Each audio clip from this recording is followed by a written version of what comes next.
The Lord be with you in tenderness and love, heart dwellers. I'm sorry about the delay in getting a message to you. We've had both technical difficulties and things to take care of in the family, so I haven't been able to get a message out for a couple of days. As a result of that, I've got two that need to get out now. And our time together yesterday began, "I am here, sweet Lord. I sure miss your sweet presence. I can see you but not feel you emotionally like before. It's been a while. How long, Lord, how long? Forgive me my restlessness and anxiety. I just long for some scrap of news or evidence. Please, Jesus, fill us in. It seems like forever." And at that point, the Lord revealed his face to me very clearly. And I said, "Oh, Jesus, when you look at me that way, all I could do is cry." And he said, "Why do you think I withheld myself from you? 'Cause I've been bad? No, because I know you will crumble in tears when you see me clearly." What would you like to talk about, Lord? How near is your salvation? How soon I'm coming for my bride. How great is the hope I have stored up for each and every one of you. Okay, well, that sounds good to me. I know it's been a long, arduous wait. I know, my children, my brides have grown restless. But that is precisely what is fueling revival in Europe with the displaced persons.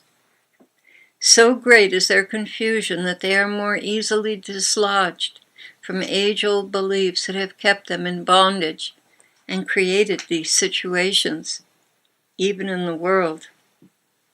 So great is their fatigue with the posturing of nations for supremacy at the expense of the little ones. Truly, they are ready for a different life.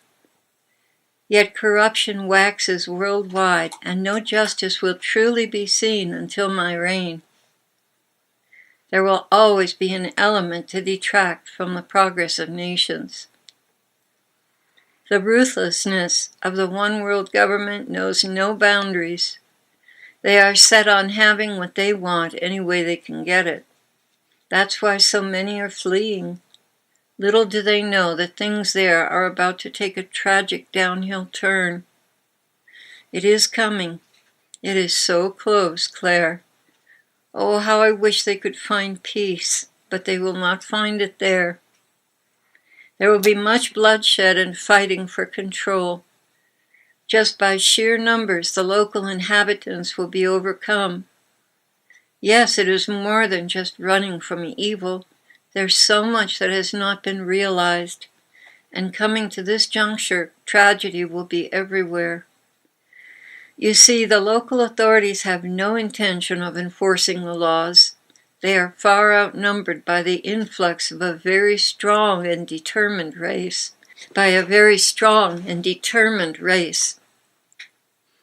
leaders have allowed this for the melding of nations, the loss of national identity, and to make the one world government and religion easier to implement. You will see how things develop to a worldwide dictatorship.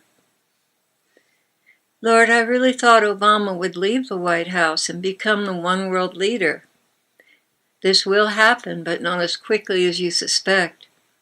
First, America must be delivered into the hands of her enemies, that national sovereignty is destroyed.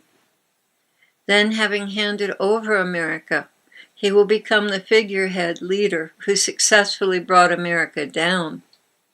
This will be hailed as a great achievement and win him the respect and admiration of the entire world. After he presents this trophy, he will be called to lead the entire world. All is planned and laid out very neatly. Yet understand, I am still sovereign, and things will not culminate quite that simply. There will be a formidable pocket of resistance in the West and Southwest. This is the remnant that I will use to reestablish this country once again. Oh Lord, this whole thing makes me so sad. Truly much good will be destroyed with the evil. I was musing about how much order there is in this country, how many good things there are, and all of it's going to be destroyed. The Lord answered me, "No matter, Claire, once I begin to reign, we will rebuild the sovereignty of this nation and other nations of the world. I did not make man from a cookie cutter. Each has their own beautiful and unique cultures. I never intended to homogenize men. Their variety is beautiful to me. But they were this way at the Tower of Babel, and you had separated them, and now they've gotten so much further along technologically than they were before. I have allowed it only because this is the end times. If this had happened hundreds of years earlier, it would have indeed been dire. But I have a solution now. Don't fret. Everything that I have allowed that man has turned from good to evil, I will once again turn to good. All the discoveries and technologies will be turned around to serve man and no more be used as weapons of destruction. They will beat their swords into plowshares and their spears into pruning hooks. Nation will not take up sword against nation, nor will they train for war any more." It's Isaiah 2:4. This scripture also reinforces what you said about national sovereignty. Yes, each culture is indigenous, unique, and creative in the ways they approach worship. It is a sight beautiful to behold. Never did I conceive that all men should be alike. Part of the beauty of the human soul is their ability to be different, yet still love me with all their hearts. It is the selfishness and jealousy of man that seeks to deprive others of their inherent individuality. This again is free will at work. When one culture attempts to lord it over another and suppress their individuality, they are stealing from that people and enslaving them by force, causing them to conform to a life foreign to them. I never did this. I always honored national sovereignty, and I will continue to do so until the end of time. Oh Lord, all the races are so beautiful in their own ways, so unique.